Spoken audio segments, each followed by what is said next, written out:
Saludos a todos. Estamos una vez más en nuestro canal. Nosotros somos Suma Teológica, Crítica y Académica.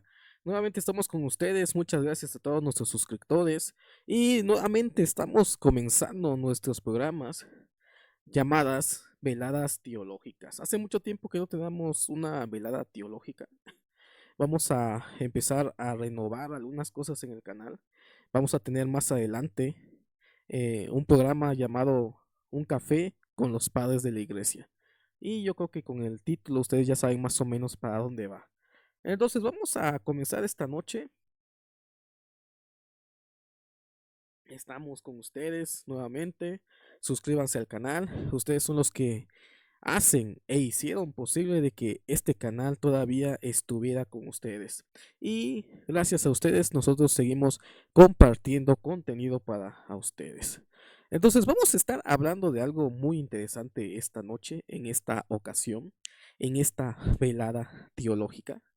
Vamos a estar hablando del dogma de la virginidad perpetua de María, la evolución dogmática e histórica de esta creencia, y también vamos a estar tratando esto desde el aspecto eh, bíblico, teológico y académico. Vamos a desprendernos de los dogmas y de toda pretensión teológica. Y vamos a tratar esto de manera neutral. ¿Realmente se sostiene la creencia o el dogma de la virginidad perpetua de María a nivel bíblico? Eso es lo que vamos a ver esta noche. Y también vamos a leer algunos textos que son un poco controvertidos para sostener la virginidad perpetua de María. Vamos a analizar cuáles son las cuestiones o los argumentos o contraargumentos en contra de esta creencia.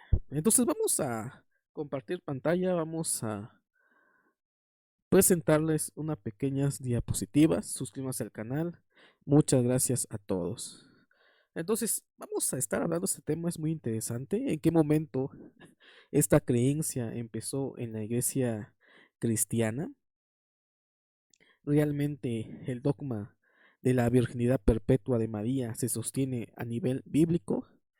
¿O simplemente es el desarrollo reflexivo y teológico de comunidades del cristianismo antiguo? Bueno, más que nada vamos a abordar el aspecto teológico. Recordemos de que esto es un dogma y es un dogma que fue establecido al igual que muchos otros dogmas en la iglesia, o podemos decirle doctrinas. Esta doctrina de la virginidad perpetua de María se convirtió en la enseñanza oficial de la Iglesia católica y ortodoxa griega en el Concilio de Calcedonia. En el Concilio de Calcedonia en el 451 después de Cristo. Y quiero que vean realmente la fecha y cómo fue establecido este dogma casi 500 años después de lo acontecido en la narrativa de los evangelios. Y es algo interesante que ya en estas épocas ya empezaba a haber una adoración mariana, es decir, la adoración a María como la madre de Dios. Algunos lo entendían de forma literal y otros simplemente por ser madre de Jesús la consideraban la madre de Dios en el sentido de que es madre de Jesús quien es Dios, pero que sin embargo no es madre de la esencia divina.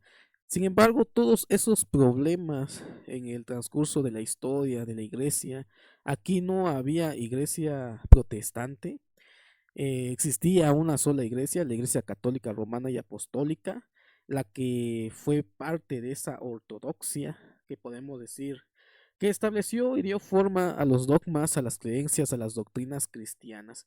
Y llegó el día en el Concilio de Calcedonia donde se estableció esta creencia acerca de la virginidad perpetua de María. Y aquí abro un paréntesis.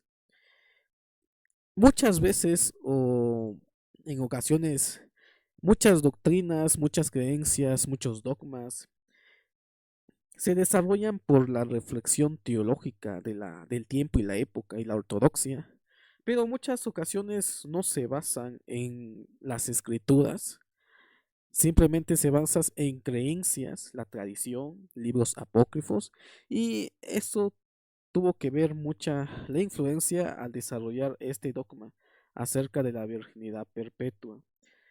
Entonces, en las liturgias de estas iglesias, María es referida como la siempre virgen.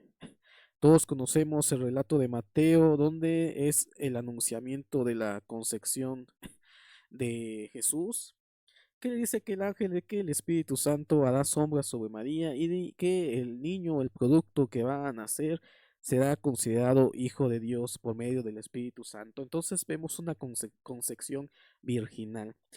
Y aquí entra el debate, cómo sostener la concepción virginal o cómo creer en la concepción virginal que resulta o favorece a la concepción también de la virginidad perpetua. Entonces, el, el grupo protestante no sostiene la virginidad perpetua, pero sí cree en la concepción virginal. Parece un poco ilógico y un poco una paradoja. Creemos en la concepción virginal, pero no creemos en la virginidad perpetua. Entonces, estas dos situaciones, una puede basarse bíblicamente, pero la otra simplemente es parte del desarrollo del dogma y de la creencia cristiana. Entonces, en ese concilio de Calcedonia, aquellas personas que pertenecían a la iglesia católica, romana y apostólica, hago énfasis, no existía iglesia cristiana, sostenían de que María siempre fue virgen antes, durante y después de la concepción. María permaneció siempre virgen. Entonces, este es el dogma de la iglesia. En el 451 ya se estableció como parte ya de la creencia del cristianismo. Hablando cristianismo general, no existía grupos protestantes, solamente existía la gran iglesia romana y apostólica. Pero hay un texto problemático en el cual no se sostiene la virginidad perpetua. Y esto tiene que ver por el desarrollo teológico.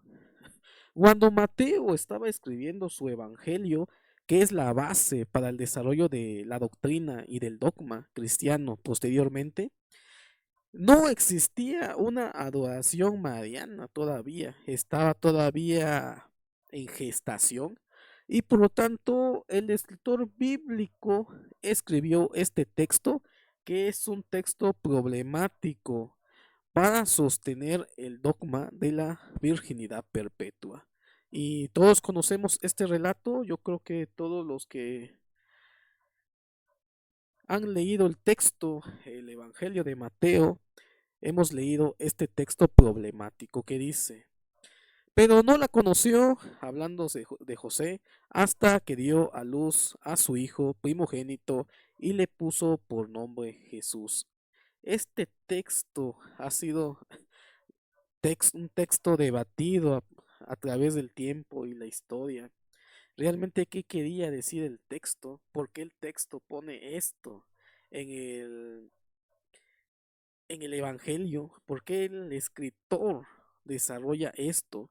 ¿Qué nos quería decir el escritor? Dice que José no la conoció hasta que dio a luz a su hijo primogénito y le puso por nombre Jesús. Aquí hay algunas palabritas interesantes y algunos grupos sostienen que esto no tiene nada que ver con las relaciones íntimas entre José y María, pero parece ser de que el mismo texto bíblico no sostiene de que María permaneció virgen después de la concepción de Jesús. En primer lugar tenemos la palabrita conoció, no la conoció, no la conoció. ¿Qué es la palabra conocer? Hasta un tiempo en el que dio a luz a su hijo, y la otra palabra que nos llama la atención es primogénito. Entonces, suponiendo solamente este texto, que es un poco difícil de interpretar y es un texto problemático a la luz del dogma de la virginidad perpetua, podemos ver aquí dos palabras que ponen en duda lo que es el tema de la virginidad perpetua. Primero tenemos la palabra conocer. ¿Qué es conocer en el texto bíblico? ¿Qué significa de que José no conoció a María sino hasta después de que dio a luz a su hijo primogénito? Pues parece ser que la palabra conocer una palabra que probablemente nos haga referencia a lo que es tener relaciones. No puedo decir esto, probablemente me suspendan el video, pero ustedes ya saben a qué me refiero. De que el conocer en el contexto antiguo, en el contexto bíblico, tiene que ver con las relaciones íntimas que aquí José no mantuvo, sino hasta que dio a luz a su hijo primogénito. Y es interesante de que el autor bíblico coloque la palabra primogénito. ¿Qué es primogénito? Quiere decir su primer hijo. Entonces el texto está haciendo referencia de que María tuvo otros hijos después de Jesús. Parece ser de que el texto bíblico así lo dice. Entonces, José, pero el José no tuvo relaciones sexuales con ella María hasta que ella dio a luz un hijo. La palabra hasta implica que las relaciones sexuales comenzaron después del nacimiento. Y este es el texto problemático y que en muchas ocasiones le han buscado más pies de lo que tiene el gato para sustentar el dogma de la virginidad perpetua. Entonces, aquí tenemos un léxico griego para conocer un poquito más acerca de la palabra griega conocer. ¿Qué es la palabra ginosco? Aquí lo tenemos, no, ginosco. Y la palabra ginosco, el uso de la expresión, es una expresión para denotar una relación sexual que aparece a menudo en el Antiguo Testamento, en griego clásico, en Plutarco, en el Nuevo Testamento. Aquí tenemos Mateo 1:25, que es el texto que nosotros tenemos aquí, y parece ser que sí tiene una connotación en el cual nos quiere decir que puede tener una relación íntima. Entonces continuamos. Aquí tenemos esta pequeña definición que parece ser de que sí, el texto nos habla acerca de que ginosco en este texto griego quiere decir o tiene una connotación que puede interpretarse como tener relaciones íntimas. Y esto es lo que vemos en el texto. Yo creo que no tenemos que darle tres, buscarle cuatro o cinco patas al gato cuando es algo tan obvio en el texto que en este texto podríamos debatir e interpretar la creencia del dogma de la virginidad perpetua de María. Recordemos de que es un dogma, es una creencia, probablemente no se base en un texto bíblico la creencia de la virginidad perpetua. Y eso lo podemos saber en este texto de Mateo, que en el tiempo en que está redactando su evangelio, todavía el dogma mariana o el dogma, la creencia de la adoración mariana todavía se encontraba en gestación y por lo tanto el escritor del evangelio de Mateo coloca aquí realmente en el texto de que José no tuvo relaciones con María, sino hasta después de que tuvo a su primer hijo, su primogénito. Lo que parece que nos dice el texto es de que después de Jesús hubieron más hijos. Y esto es algo que se ha tratado de refutar más adelante en el tiempo, este texto y también la creencia de los hijos o los otros hijos de María y José y los hermanos de Jesús. Entonces aquí podemos ver este texto que no sostiene la creencia de la virginidad perpetua. Nos dice primero de que María estuvo con José y posteriormente al nacimiento de Jesús tuvieron relaciones y probablemente también tuvieron otros hijos. Y esto es algo muy normal en la cultura antigua, en la cultura judía del segundo templo. Eh, la connotación negativa de la intimidad fue desarrollada ya más adelante, fue vista como algo malo, pero a nivel bíblico es lo más normal del mundo, no tiene ninguna connotación negativa. Es más, el hombre y la mujer fueron creados para procrear y abundar en la tierra. En otras palabras, fueron bendecidos por medio de esta distinción entre la pareja, el hombre y la mujer, unidos en una sola carne, es decir, tener relaciones y poder procrear. Y esto es algo muy natural en el mundo antiguo. Pero el problema es de que estamos en el año 500, cuando ya se reúne el gran concilio y se establece ya. Los grandes concilios más que nada se desarrollaron por el problema que había acerca de ciertas creencias. No todos estuvieron de acuerdo en que María fue siempre virgen o permaneció virgen perpetuamente. Hubieron otros grupos, aún hubieron padres de la iglesia que no estuvieron de acuerdo en sostener esto. Pero el Gran Concilio lo decidió y lo convirtió en dogma de la iglesia cristiana.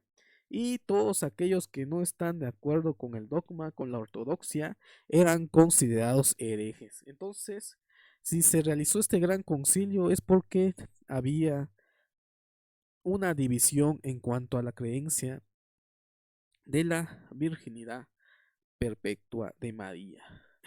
Y aquí lo tenemos, la palabra ginosco, conocer, pero él no la conoció. Conocer es un eufemismo y vamos a encontrar muchos eufemismos en la Biblia y hay eufemismos que nos hablan temas que en muchas ocasiones son difíciles de transmitir en el texto bíblico o el autor, el escritor bíblico no quería hacer referencia a ciertos aspectos que probablemente pueden ser considerados fuertes para un público. En este caso utilizan los llamados eufemismos. Y entonces la palabra aquí en el Nuevo Testamento que nosotros tenemos, que no la conoció sino hasta que dio a luz a su hijo primogénito, es un eufemismo también que nos da una connotación para las relaciones sexuales. Este es algo muy fuerte, ¿no? Para el dogma que fue establecido en el concilio de Calcedonia en el 451. Pero vuelvo a repetir, el dogma es una reflexión teológica. No todo lo que nos dice la teología puede ser sostenido bíblicamente.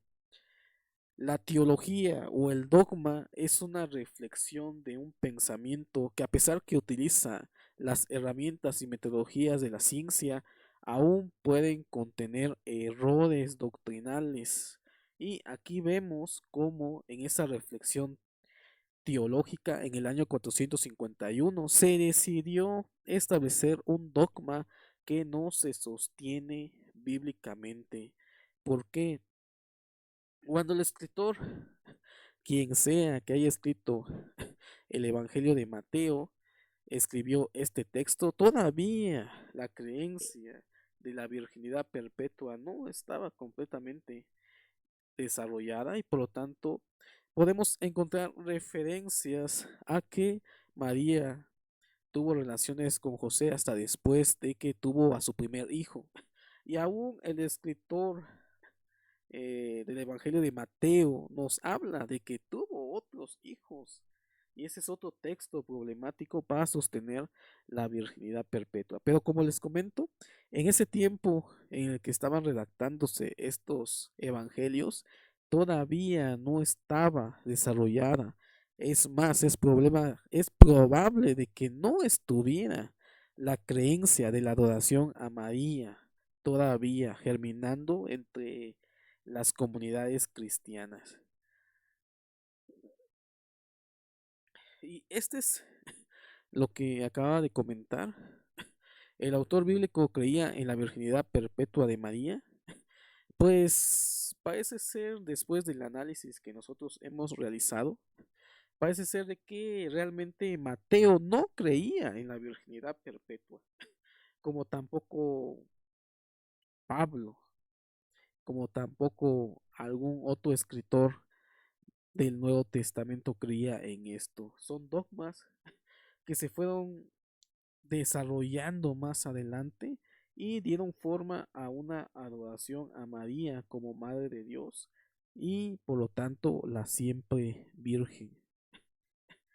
Si Mateo creyera en la virginidad perpetua de María, sería poco probable que se expresara de una manera que lingüísticamente dejara abierta la posibilidad de que José comenzara a tener intimidad sexual con María después del nacimiento de Jesús. Y este es un punto muy interesante.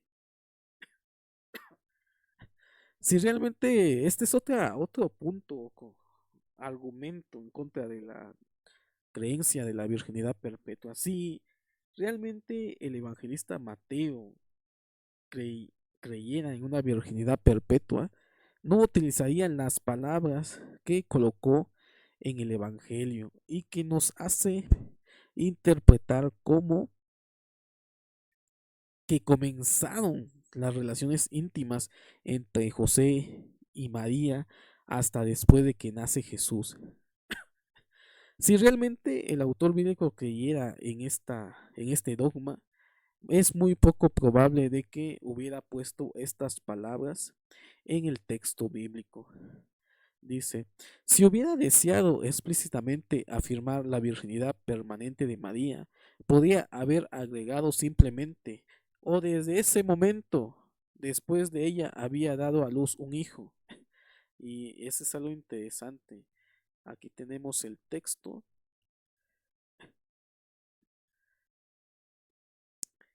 Aquí, esta palabrita no la hubiera puesto, sino que hubiera puesto, como nos dice el texto, de que no la conoció desde ese momento, simplemente, y ahí se acaba el problema.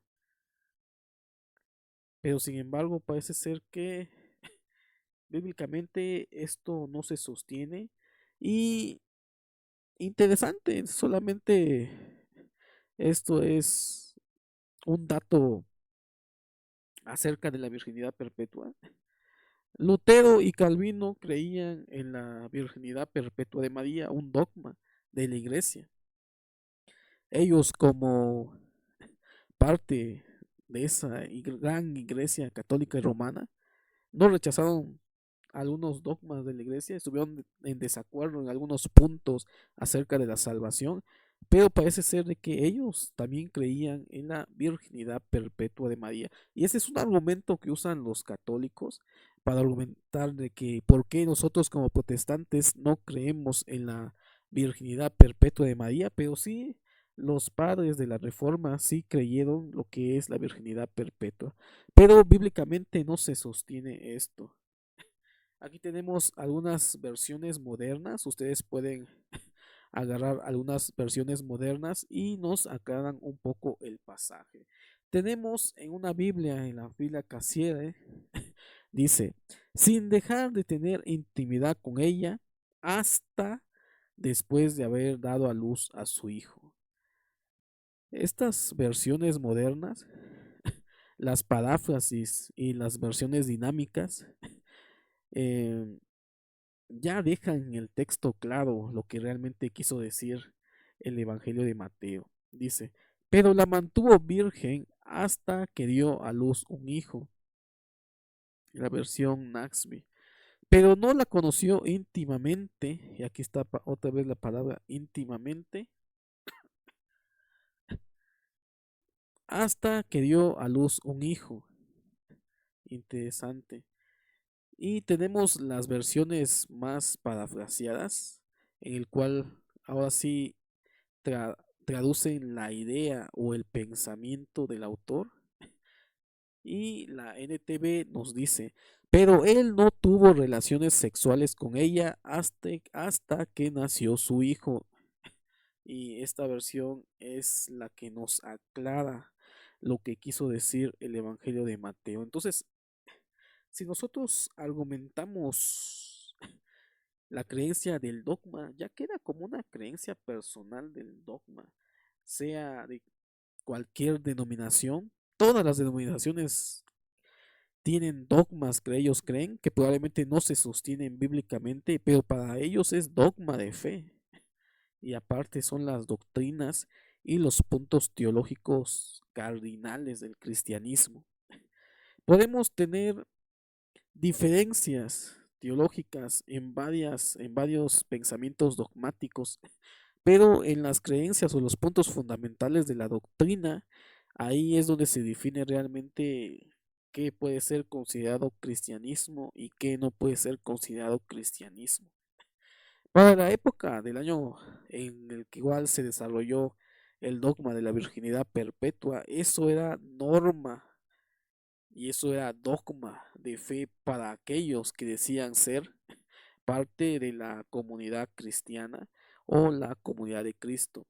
El problema fue posteriormente con el desarrollo en el cual se separa la gran iglesia, surgen las diferentes denominaciones y cada denominación tiene diferentes dogmas. Probablemente los adventistas, ellos creen que deben de respetar el sábado, el sabbat, y parece ser que también respetan lo que es no comer ciertos animales inmundos. Eso es su dogma de fe y es respetable.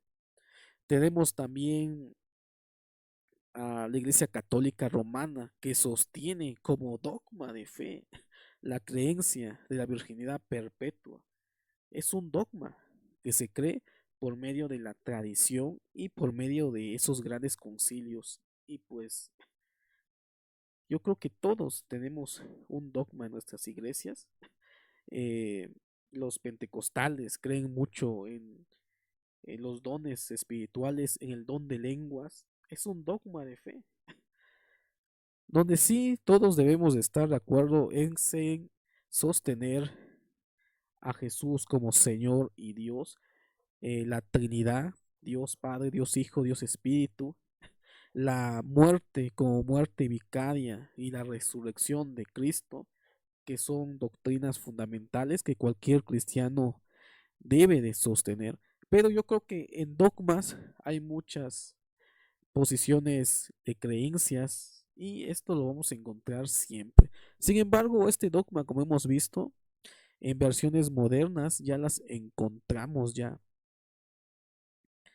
interpretado lo que es la idea. Que José no tuvo relaciones sexuales con ella, es decir, con María, sino hasta que nació su hijo. Yo agregaría su primer hijo, que quiere decir primogénito. Y este es otro texto complicado. Lo tenemos en Marcos 6.3. Marcos, que es más antiguo que Mateo, de la misma manera, no está escribiendo desde una perspectiva de adoración mariana, sino que para ese tiempo, esa fecha, no existían esas pretensiones. Es más, hay ciertos textos en la Biblia que parece ser de que Jesús desprecia a su madre y a su familia. Cuando dice, ¿quién es mi madre? ¿Quién es mi padre? ¿Quiénes son mis hermanos? Todo aquel que haga mi voluntad, ese es mi hermano, ese es mi madre, ese es mi padre. Entonces parece ser de que el Nuevo Testamento fue escrito sin el pensamiento de la adoración a María, como tampoco de la virginidad perpetua. Y lo tenemos en Marcos. este otro texto complicado para sostener este dogma que dice, ¿no es este el carpintero, hijo de María, hermano de Jacobo, de José, de Judas y de Simón? ¿No es este el carpintero, hijo de María, hermano de Jacobo, de José, de Judas y de Simón? Y aparte nos dicen, ¿no están también aquí con nosotros sus hermanas? Este texto también lo han tratado de refutar de muchas maneras para sostener lo insostenible, argumentando de que este es un texto simbólico, no es un texto literal, y que no habla de los hermanos carnales de Jesús, sino de los hermanos espirituales. Por ejemplo, tenemos a Judas, que fue un apóstol, tenemos a Simón, que también lo conocemos en el Evangelio como un apóstol. Tenemos a Jacobo, que también es un apóstol. Solamente desconocemos a quién se refieren con el nombre de José. Esto lo han interpretado de esa manera para sostener lo insostenible, que es argumentar que Jesús no tuvo hermanos. Pero también vemos que también probablemente haya tenido hermanas. Antes de ser, yo siempre he dicho, antes de ser de sana doctrina, yo soy bíblico. Y si la Biblia lo podemos demostrar con la Biblia, lo podemos creer. Pero si no lo podemos demostrar con la Biblia, es poco creíble que sea algo realmente sostenido por medio del texto. Entonces aquí tenemos esto. Algunos argumentan de que esto es simbólico, que no es literal. Un contraargumento a que probablemente Jesús no haya tenido hermanas ni hermanos carnales, sino que eran hermanos espirituales. Bueno, ese es el argumento de algunos sectores, principalmente de sectores católicos. También se ha dicho de que este texto se refería a primos, pero más adelante vamos a ver de dónde sale esa idea de los primos de Jesús y no de los hermanos. Tratando de remediar el problema, hemos argumentado, hemos visto el texto de Mateo que parece ser que sí, nos dice de que María tuvo relaciones sexuales después de que Jesús nace. Y también tenemos ese texto de los hermanos de Jesús. Y claro que en el año en que se desarrolló este dogma, no todos sostenían esto como algo real. Y parece ser de que hubieron cierta manera de solucionar el problema de los hermanos de Jesús. Y lo tenemos en los apócrifos y la llamada tradición. Entonces, varios evangelios apócrifos, sostener una doctrina de un evangelio apócrifo, yo creo que sería poco razonable el día de hoy. Dice, varios evangelios apócrifos, entre los cuales los que se dan en llamar protoevangelio de Santiago. Y voy a hacer un énfasis acá y un pequeño paréntesis. Este protoevangelio de Santiago es muy, muy bueno. Es literatura fantasiosa y me parece que fue escrito entre el año 2 al 3 después de Cristo. Es un evangelio temprano y para esas fechas ya se está desarrollando ya una adoración mariana. Lo podemos ver en este texto donde nos cuentan la historia de María de forma fantasiosa. De hecho, hoy en día los que han visto una serie en estas plataformas de streaming famosas, Netflix, hay una serie, una película que se llama María, Madre de Dios o Madre de Jesús, donde esta serie o película toma los argumentos de este protoevangelio de Santiago, un evangelio apócrifo, para argumentar de que María fue llamada desde el nacimiento, fue un nacimiento milagroso, que posteriormente estaba resguardada en el templo de Jerusalén y de que esta era una virgen bendita. Así lo relata el protoevangelio de Santiago, y ese argumento lo toma esta serie también, que es interesante, pero es un evangelio apócrifo.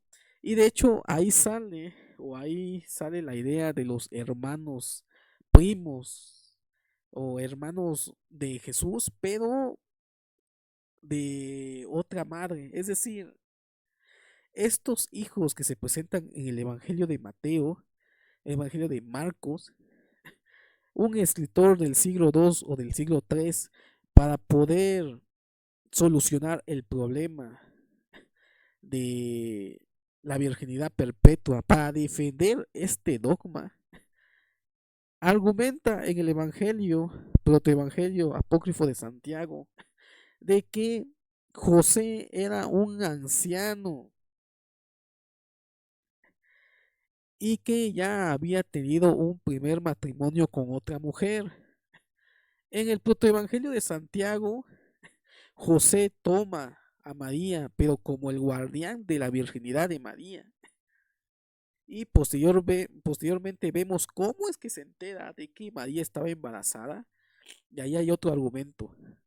Pero el retrato que nosotros tenemos de José es de un evangelio apócrifo. Tenemos pocas referencias de un José en los evangelios sinópticos o los evangelios canónicos. Lo que sabemos de José viene de la apócrifa y de la tradición.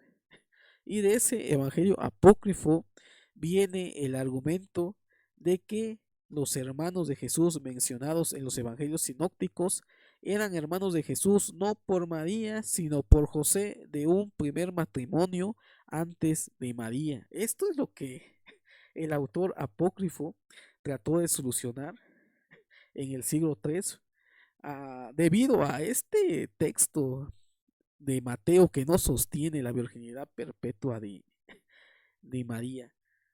Y aquí podemos hablar también un poco acerca de José, el José histórico y el José apócrifo. Lo que nosotros conocemos de José no vienen de los sinópticos, es más, es poco probable de que sepamos algo del personaje de José histórico, realmente. José aparece en Mateo, en el capítulo 1 y 2 me parece, en Lucas también capítulo 1 y 2 y después desaparece. Pero algunos eruditos han puesto en duda lo que es la historia de José, María y Jesús como relatos fantasiosos, relatos míticos y por lo tanto no históricos. Y aquí entra este argumento, lo que nosotros sabemos realmente del José de la historia no proviene de los evangelios, es más, es probable de que no sepamos nada de lo que realmente es el José de la historia. Y lo que nosotros sabemos de José viene de la apócrifa. La apócrifa retrata a José como un adulto, un anciano casi. Pero parece ser que históricamente José no era un anciano.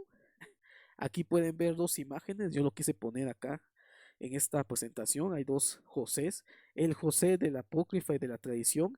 Y probablemente abajo tenemos al José histórico o el probablemente José como un hombre de entre 22 a 25 años y una María de entre unos 15 y 18 años. Y era una edad en la cual se mantenía una relación de matrimonio. Entonces parece ser de que lo que nosotros conocemos del personaje de José es por medio de la apócrifa y de la tradición y cómo lo han retratado las televisoras, los cines, las series. Entonces, aquí está el problema y aquí está el argumento de dónde han agarrado para sostener de que los hermanos de Jesús eran hermanos debido a que eran hijos de José de otro matrimonio. Pero eso no es bíblico, eso parte de la tradición y de relatos apócrifos que también son legendarios. Entonces vamos a continuar. Dice, varios evangelios apócrifos, entre los cuales los que se dan en llamar protoevangelio de Santiago y la historia de José el Carpintero, el primero muy antiguo de principios del siglo II, y yo creo que por esa razón se ha tomado en cuenta esto en la tradición también. El segundo, algo más moderno, probablemente del siglo IV. Dos apócrifos en cualquier caso. A pesar de todo, son apócrifos. Y no podemos tener en cuenta esto como un dogma de fe o una creencia histórica. De gran importancia en la literatura eclesiástica y cabe definir como del tipo piadoso. Esto es grato a la fe de la iglesia. A pesar de que son apócrifos, estos libros fueron bien recibidos en la iglesia y como hemos visto, parece ser de que estos relatos sostienen ya la creencia de una adoración a María como Madre de Dios y también sobre la virginidad perpetua de María, la escogida del Señor, que lo retrata este apócrifo, y aún la asunción o ascensión de María a los cielos. Pero esto es una leyenda que parte de los apócrifos y que fue bien recibido en ese tiempo para posteriormente sostener un dogma de fe. Dice, en modo algunas atentatorios de la doctrina oficial, de los que incluso contribuyen con su contenido a afianzar algunas de las tradiciones más consolidadas en la dogmática del cristianismo. Y esto es algo muy interesante, como estos libros apócrifos, estos libros dieron forma también al dogma, a la creencia, a la teología del cristianismo, más que literatura que evoca unas herejías. Parece ser que en estos textos se sostiene ciertas creencias de la iglesia cristiana antigua. Dice, y no en modo alguno exponen de esta o aquella herejía como lo son otros apócrifos. Interesante. Y esto una vez lo dijo Javier Picasa en su libro eh, La teología con los padres de la iglesia, curso de teología patrística de Editorial Crille. Hay una parte donde Javier Picasa sostiene esto y nos dice que hubieron ciertos apócrifos que bien pudieron haber entrado al canon del Nuevo Testamento, no porque no contenían, no porque no contenían herejías, más bien parece ser de que estas parecía que daban énfasis a ciertos dogmas y creencias dentro del cristianismo. Entonces, bien pudo haber entrado el protoevangelio de Santiago, como también me parece que el evangelio apócrifo de Pedro. Pero debido a las fechas de autorías, estas no entraron, no porque no tenían herejías, no porque tenían herejías, sino porque por el tiempo y la fecha no consideraban o estaban parte dentro de entre los libros del Nuevo Testamento que fueron canonizados. Entonces, posteriormente hubo un desarrollo del dogma. La creencia de la virginidad perpetua de María no era universal y esto es algo que tenemos que entender también. Si se hizo un concilio era para definir realmente qué es lo que tendríamos que creer. Entre los primeros padres de la iglesia, Tertuliano se opuso a esta idea en el siglo II. Ahí tenemos un padre de la iglesia que no sostenía la virginidad perpetua. La perpetua virginidad de María aparece por primera vez en documentos de principios del siglo IV. Y esto tiene que ver con evangelios apócrifos. Ya hemos visto el evangelio, el protoevangelio de Santiago, que habla acerca de la adoración mariana. Posteriormente, la doctrina fue mencionada frecuentemente en liturgias patrísticas y medievales tardías. En la actualidad es un dogma oficial tanto de la Iglesia Católica Romana como Ortodoxa Oriental. Aunque fue creído por los reformadores del siglo XVI, y este es el argumento de algunas personas para argumentar de que debemos de creer en el dogma de la virginidad perpetua debido a que los primeros reformadores no rechazaron este dogma, sino que creían en este dogma. Aunque fue creído por los reformadores protestantes del siglo XVI, no es una enseñanza oficial de ninguna de las denominaciones protestantes. Y en conclusión, el dogma de la virginidad perpetua no se puede sostener bíblicamente, es un dogma de fe, es por fe, para fe, que se cree en el dogma de la virginidad perpetua, pero que no tiene sostén bíblico.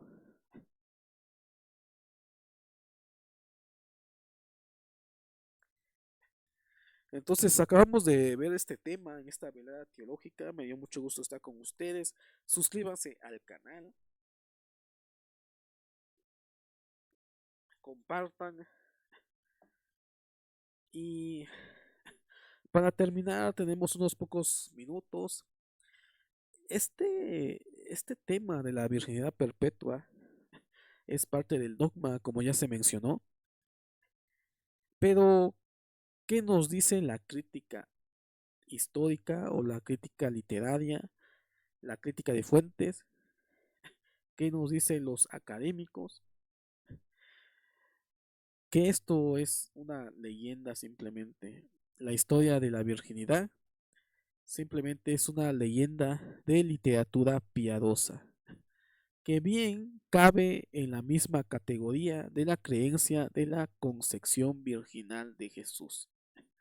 Pero esa es otra historia y la dejamos para otro día. Muchas gracias a todos. Suscríbanse, compartan y nuevamente gracias a ustedes porque ustedes nos hacen o son parte importante para este canal. Entonces, muchas gracias, compartan, nos vemos hasta la próxima en otra velada teológica, crítica y académica.